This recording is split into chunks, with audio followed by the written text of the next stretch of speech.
મિત્રો અમે પહોંચી ગયા હતા માં ખોડિયાલનું ધામ એટલે કે વરણા, જે રાધનપુરના પાટણ જિલ્લાની અંદર આવેલું છે. તો મિત્રો વિડીયો થકી હું તમને માં ખોડિયાલના દર્શન કરાવીશ, સાથે સાથે આખા મેળાના પણ દર્શન કરાવીશ. એટલે વિડીયો છેલ્લે સુધી જોજો અને ચેનલમાં નવા હોય તો ચેનલને સબસ્ક્રાઇબ પણ કરી લેજો અને તમારા મિત્રોને શેર કરજો. તો ચાલો વિડીયો આપણે ચાલુ કરીએ. મિત્રો અમે પહોંચી ગયા છે માં ખોડિયાલના ધામ. તો આપણે અહીંથી હવે અંદર એન્ટર કરીશું. આ મેન પ્રવેશ દ્વાર છે. આ પ્રવેશ દ્વારથી તમે અંદર જઈ શકો છો. એટલે અમે હવે અહીંથી ચાલુ કરીએ અને મેળામાં શું છે એ અમે તમને બધું બતાવીશ. એટલે અમે હવે અહીંથી ચાલવાનું શરૂ કર્યું હતું. રસ્તામાં તમે જોઈ શકો છો કે ફુગ્ગાઓ મળી રહ્યા છે. સાથે સાથે મેં એક પોચ પણ લઈ લીધો મસ્તીમાં. એટલે અમે લગભગ ટાઈમમાં તો સાંજના 3 વાગે ગયા હતા, કારણ કે સાંજની વસ્તી ઓછી હોય છે એટલા માટે અમે સાંજનું જવાનું પસંદ કર્યું હતું. કારણ કે સવારે અને બપોરના ટાઈમે વધારે પબ્લિક હોવાના કારણે આપણે દર્શન વ્યવસ્થિત થતા નથી. અહીં જુઓ શેરનો રસ પણ મળી રહ્યો છે અને અમે ધીરે ધીરે આગળ વધી રહ્યા છે. અને પબ્લિક સાંજનું થોડુંક વાતાવરણ હતું એટલે પબ્લિક થોડીક ઓછી હતી. અમે જાણી જોઈને સેટ લેટ ગયા હતા, કારણ કે અમારે વિડીયો પણ શૂટ કરવાનો હતો અને વિડીયો થકી અમારા જે યુટ્યુબ ફેમિલી છે તેમને સારી રીતે દર્શન કરાવી શકી એટલા માટે અમે લેટ ગયા હતા. તમે અને તો સાંજ સુધી તો પબ્લિક બહુ જ હતી. તમે જોઈ શકો છો લોકો અલગ અલગ જાતના રમકડા પણ વેચતા હતા. સાથે સાથે હવે અમે જેમ આગળ જઈએ અને દૂરથી માં ખોડિયાલના દર્શન થઈ ગયા હતા અને અમારી અમે જાતને ધન્ય પણ અનુભવી, કારણ કે દૂરથી માં ખોડિયાલના નેજાના દર્શન થઈ જાય એટલે તમારો ભવસાગરનો બેડો પાર થઈ જાય. અને અહીં બાજુમાં જોઈ શકો છો પ્રસાદી પણ વેચાઈ રહી છે. જો તમારે અહીંથી પ્રસાદી લેવી તો લઈ શકો છો. અને અમે ફાઇનલી પહોંચી ગયા છે મંદિરના મેન પ્રવેશ દ્વારે. તો મેં થોડીક પ્રવેશ દ્વાર પાસે થોડીક સેલ્ફી પણ લઈ લીધી અને સાથે હવે મેન મંદિરની અંદર પ્રવેશી ચૂક્યા છે. અને અમે હવે તમને થોડુંક બહારનો નજારો, જે મંદિર છે મંદિરની બહારનો થોડોક નજારો બતાવી અને અમે લાઇનમાં ઊભા રહીશું, કારણ કે લાઇન બહુ લાંબી હતી એટલે દર્શન કરવામાં અમને થોડીક વાર પણ લાગશે. પણ તમને બધા મિત્રોને હું ચોક્કસથી માના જે ગર્ભગૃહ એટલે કે મંદિરની ભોયરાની અંદર જે બિરાજમાન છે તેના પણ દર્શન કરાવીશ. સાથે જે મોટા મંદિરની અંદર જે માતાજી બિરાજમાન છે તેના પણ દર્શન કરાવીશ. એટલે વિડીયોમાં બન્યા રહ્યો. એટલે અમે ધીરે ધીરે હવે લાઇનમાં લાગી ગયા હતા અને મિત્રો સાથે ધીરે ધીરે આગળ વધી રહ્યા હતા. અને સાથે સાથે એક મનની અંદર એક શાંતિ અનુભવી રહી હતી, કારણ કે માં ખોડિયાલના ધામની અંદર જે પણ વ્યક્તિ આવે છે અને સાચા દિલથી માની પ્રાર્થના કરે છે એના દરેક સપના પૂરા થાય છે. એટલે તમે પણ વિડીયો થકી હું તમને દર્શન કરાવીશ. એટલે તમે પણ માના ચરણોમાં પ્રાર્થના કરજો, એટલે તમારી દરેક મનોકામના માં પૂરી કરશે.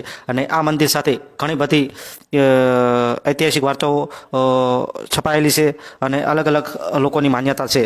એટલે આજે આપણે માં ખોડિયાલના દર્શન કરીશું. અને આ એક્ઝેક્ટ આ મંદિરની પાછળ એક તળાવ પણ આવેલું છે, જે હું તમને કદાચ શક્ય બને તો આ વિડીયોમાં દર્શન કરાવવાનો પ્રયત્ન કરીશ. હવે અમે ધીરે ધીરે લાઇનમાં આગળ વધી રહ્યા હતા. આમ જોઈએ તો મને 15 મિનિટ જેવું થઈ ગયું હતું. અને મિત્રો તમારે જો વ્યવસ્થિત દર્શન કરવા હોય તો હંમેશા સાંજના સમયે આવજો, કારણ કે સાંજના સમયે ભક્તોની ભીડ ઓછી હોય છે અને તમે સવાર અને બપોરના ટાઈમે બહુ જ ભીડ હોય છે. તો મિત્રો તમારે વ્યવસ્થિત સારી રીતે જો દર્શન કરવા હોય તો ખાસ કરીને સાંજના સમયે આવવું, કારણ કે સાંજના સમયે ભીડ ઓછી હોય છે. કારણ કે દૂરની પબ્લિક આવે છે તે બપોર સુધી આવી જાય છે અને લગભગ 2 થી 3ના સમયમાં તે રિટર્ન પાછી જતી રહેશે. એટલે પછી જે પબ્લિક હોય છે એ નજીક આજુબાજુ ગામડાઓની જ હોય છે, એટલે આપણે સારી રીતે દર્શન પણ કરી શકાય છે. અને ફાઇનલી અમે પહોંચી ગયા હતા માના આગળ ધામની અંદર. અને મેં ખુલ્લા મનથી અને સાચા હૃદયથી માને પ્રાર્થના કરી કે મારો આ ભવસાગર તમે શાંતિથી પાર કરજો. અને ફાઇનલી દર્શન કરી હવે હું આગળ વધવાની તૈયારીમાં હતો, પણ મને થયું કે તમને થોડુંક વધારે કેમેરો નજીક રાખીને માના દર્શન કરાવી લઉં. અને પછી હું તમને જે આગળ જે નીચે ભોયરો આવ્યું છે તેના દર્શન કરવા લઈ જવાનો છું. એટલે હું હવે નીચે ભોયરાની અંદર આગળ વધ્યો અને આગળ જે ભોયરાની અંદર જતાં પહેલાં તમને બહારનો થોડોક વ્યૂ હતો તે થોડો બતાવવાનો પ્રયત્ન કર્યો. એટલે નીચેનો જે મંદિરનો જે ગર્ભગૃહ છે એના થોડોક આગળનો ભાગ આ રીતે છે. પછી મેં અંદર જે ભોયરાની અંદર જવાનો પ્રયત્ન કર્યો, પણ ત્યાં કેમેરાની મનાઈ હતી, છતાં પણ વાતચીત કરીને તમને દર્શન કરાવવાનો મેં પ્રયત્ન કર્યો. તો હવે આપણે ચાલો નીચે જઈએ. તો મિત્રો આ નીચે જે તમને ભોયરાની અંદર જે મૂર્તિ એટલે કે માતાજી બિરાજમાન છે તે મેન સ્થાન છે, જે વર્ષો પહેલાં અહીંયા વરખડી હતી અને આ વરખડી નીચે માતાજી અહીં બિરાજમાન હતા. પણ ધીરે ધીરે અહીં હાલ ભવ્ય મંદિર બની ગયું છે. તો આ મેન સ્થાન છે, તમે દર્શન કરી શકો છો. મેં પણ દર્શન કરી લીધા છે અને હવે દર્શન કરી અને નીચે આવી ગયા છે. તો હવે તમને મંદિરની બહાર જે ધર્મશાળા છે એ પણ બતાવીશ અને બહારથી થોડોક કઈ રીતે નજારો દેખાય છે માતાજીના મંદિરનો એ પણ તમને બતાવીશ. અને આ છે સામેથી માતાજીનો મંદિરનો નજારો. તો હવે આપણે બાજુમાંથી તમને હું દર્શન કરાવું કે માતાજીનું મંદિર કઈ રીતે કેવું દેખાય છે. તો આ રીતે માતાજીનું બહારથી મંદિર દેખાય છે. અને એક્ઝેક્ટ મંદિરની જમણી બાજુ એક ધર્મશાળા એટલે ભોજનાલય આવેલું છે. તમે જેનો ટાઈમ છે એ ટાઈમે જો તો તમને વ્યવસ્થિત ત્યાં સારું ભોજન પણ મળી રહેશે. અને જે માતાજીને મંદિરની જમણી બાજુ છે. અને પછી અમે પહોંચ્યા ટેટુ, જ્યાં ટેટુ અલગ અલગ પ્રકારના હતા, પણ મને ટેટુ દોરાવું બિલકુલ પસંદ હતું, પણ મારી સાથે રહેલા એક મિત્રએ ટેટુ દોરાવી હતું. અને પછી જે તમે રાહ જોઈ રહ્યા હતા ષટકોળ, તો હવે હું તમને ષટકોળને આખા મેળાના બજારના પણ દર્શન કરાવીશ અને બધું બતાવીશ. તો તમે જોઈ શકો છો કે અલગ અલગ લેડીઝ માટે વસ્તુઓ મળી રહી છે અને નાના છોકરાઓ માટે પણ વસ્તુ મળી રહી છે. સાથે અલગ અલગ પ્રકારની ઘણી વસ્તુઓ મળી રહી છે. એટલે હું તમને થોડુંક બધું બતાવી દઉં અને પછી તમને મોટી મોટી ચટકોળો બતાવીશ અને ચટકોળની અંદર શું શું બેસવાની વ્યવસ્થાથી એ પણ બતાવીશ. એટલે વિડીયોમાં નવા હોય તો ચેનલને સબસ્ક્રાઈબ કરી લેજો અને વિડીયોને લાઇક કરો અને જય માં ખોડલ લખવાનું ભૂલતા નહીં. અને ફાઇનલી તમે જેની જાહેર જોઈ રહ્યા તો એ જ ચટકોળો હવે તમારી નજરની સામે છે. દૂરથી તમે જોઈ શકો છો મોટી મોટી ચટકોળો છે. હું એક જ વાર આ મોટી જે તમે ચટકોળ દેખાય છે એની અંદર બેસેલો અને એ દિવસ પછી આજ સુધી મોટી ચટકોળની અંદર બેઠો નથી. કારણ કે એ સમયથી હું ડરી ગયો હતો, જ્યાંથી 10-12 વાર પહેલાં ચટકોળની અંદર બેઠો હતો. તો તમે જોઈ શકો છો અલગ અલગ ચટકોળો છે. જો આ એક હોડિયા ટાઈપની પણ ચટકોળ તમે જોઈ શકો છો, જે ઉપરથી નીચેથી ઉપર જાય છે. અને સામે ગોળ એક ચટકોળ પણ દેખાય છે, એ તમને પણ નજીકથી હું બતાવીશ. એટલે વિડીયો છેલ્લે સુધી જુઓ. અને મેળાની અંદર હજી તમને ઘણું બતાવવાનું બાકી છે. જે મેળાની અંદર અલગ અલગ વસ્તુ વેચાય છે એ પણ બતાવીશ. સામે મોતકૂવો છે, આ બાજુ જો હોડિયા ટાઈપનું બે ચટકોળો સામે ચાલુ છે. અને જે મોટી ચટકોળો દેખાય હવે ચાલુ થશે તે વિડીયોમાં. અને આ બાજુ અમુક મોજમાં આવીને શું કહેવાય ડિસ્કો કરી રહ્યા હતા. હવે જો મોટી ચટકોળ જે તમને સામે દેખાય છે ચાલુ થવાની તૈયારી છે. એટલે હું એના માટે હું તમને અહીં ઊભો છું રાહ જોઈને, કારણ કે મોટી ચટકોળ જો ચાલુ થાય તો તમને હું બતાવી દઉં.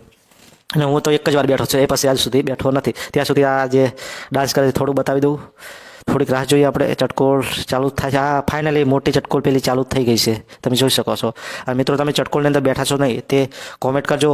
અને વરાણા માં ખોડલના દર્શન કરવા ગયા છો કે નહીં એ પણ કોમેન્ટ કરજો. અને ચેનલ તો સબસ્ક્રાઈબ કરજો મિત્રો, હજી સુધી ના કરી લીધી. અને ફાઇનલી આ જે ગોળ ચટકોળ દેખાતી હતી એ ચાલુ થઈ ગઈ છે. ચાલો તમને હું નજીકથી બતાવી દઉં. જો લો આ ગોળ ચટકોળ છે. બહુ રિસ્કી કામ છે મિત્રો જે બેસતા. અને ફાઇનલી મોટી ચટકોળ ચાલુ થઈ ગઈ છે. અને તમે આ મોટી ચટકોળમાં બેઠેલા હોય તો કોમેન્ટ પણ કરજો. અને આ કઈ ચટકોળ કહેવાય મને ખબર નથી, જો તમને ખબર હોય ને તો શું કોમેન્ટ કરજો. હવે આપણે ધીરે ધીરે આગળ જઈએ. આગળ અમારે સાથે જે મિત્રો હતા તે ટિકિટ લઈ રહ્યા છે આની અંદર બેસવા માટે. એ લોકો બેસશે ત્યાં સુધી હું તમને આગળ બધું બતાવીશ. અહીં અલગ અલગ પ્રકારની ઘડિયાળો મળી રહી છે, ચશ્મા મળી રહ્યા છે. તમને નજીકથી બતાવું. અલગ અલગ પ્રકારની ઘડિયાળો છે. અને હવે મેં તમને સામેથી દૂરથી થોડુંક મેળાનો નજારો બતાવવાનો પ્રયત્ન કર્યો કે દૂરથી કેવી ચટકોળ દેખાય છે. તો દૂરથી કંઈક આવી રીતે દેખાય છે. એટલે હવે આમ જોઈએ તો અમે બાળકો માટે થોડીક ખરીદી કરવાની બાકી હતી તો ખરીદી કરવા ઉપડી ગયા. અને ફાઇનલી મેં આમાંથી એક સરસ મજાની ઢીંગલી ખરીદી કરી. સાથે સાથે મને એક પોપટ પણ પસંદ આવી ગયો હતો. એ પોપટ પણ મેં એક ઢીંગલી માટે ખરીદી કરી. તો તમને બતાવું કે આ પોપટ આવા પ્રકારનો હતો. તમને આ પોપટ ગમ્યો કે ના ગમ્યો કોમેન્ટ પણ કરજો. અને છેલ્લે અમે બહાર નીકળતાની સાથે અલગ અલગ પ્રકારની સેલરીઓ મળતી હતી. એટલે સેલરી તો અમે લીધી કંઈ નહીં, પણ અમે હવે ધીરે ધીરે મેળાની બહાર નીકળી રહ્યા છે. અને મિત્રો તમે વરાણા મેળાની અંદર ગયા છો કે નહીં એ કોમેન્ટ કરજો. અને પાટણ કે રાધનપુર તાલુકાની અંદર કેટલા મિત્રો આ વિડીયો જોઈ રહ્યા છે તેની પણ કોમેન્ટ કરજો. તો હવે નવા વિડીયોમાં મળીશું. બાય.